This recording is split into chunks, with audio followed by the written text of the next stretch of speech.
õppemängude firma Sessiooni õppemängud, kus me toodame erinevaid õppemänge ja siin on väljas õppemängud, mis meil juba olemas on. Üks mäng, kus õpilane saab õppida arvutamist, kella, on mäng Esimesed sammud matemaatikas, kus ta saab siis tundma kella ning arvutamisoskust. Tagapool on täht, mis on talle tagasideks, kas ta on õieti pusle kokku pannud. Teiseks väga huvitavaks mänguks on Tunneme Eestimaa linde ja õpime murdarve, kus tuleb kokku panna linnu nimetus, linnu pilt ning tema kirjeldus. Ning seejärel tuleb pusle tagurpidi keerata ning kontrollida ennast, kas sa leidsid õige linnu ülesse. Ning saad vastuseks murdarvud.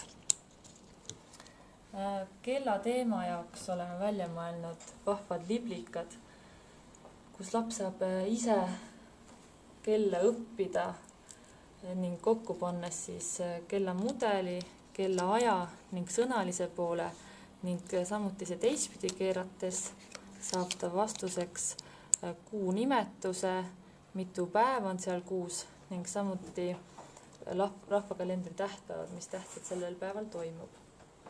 Euroopa tundmiseks ning riikide õppimiseks, pealinnade ning asukoha õppimiseks on meil välja mõeldud Tutvume Euroopaga, kus on vahvad autod ning tuleb leida õige asukoht, seejärel otsida lippide hulgast nimetus, otsida lipp ning pealinn ja kui sa arvad, et sa panid õieti kokku, saad ennast kontrollida, keerad selle tagurpidi ning vastuseks saad matemaatilise teisenduse.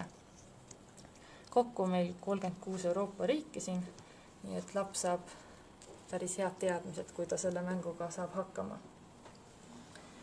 Eestimaa tundma õppimise mänguks on väga hea Eesti maakonnad, rooma ja araabia numbrid, mis käib siis memoriini põhimõttel, et kellel on paremad teadmised Eestimaas, siis see võidab, et tuleb otsida õige asukoht kaardil, nimetus ning teistpidi pöörates saad sa araabia ja rooma numbri vastuseks. Kui mäng on mängitud, saab kinnitamiseks panna kokku Eesti maakonna pusle, mis siis veel omakorda näitab, et kas laps on õieti aru saanud ning teab, kus mis maakond asub.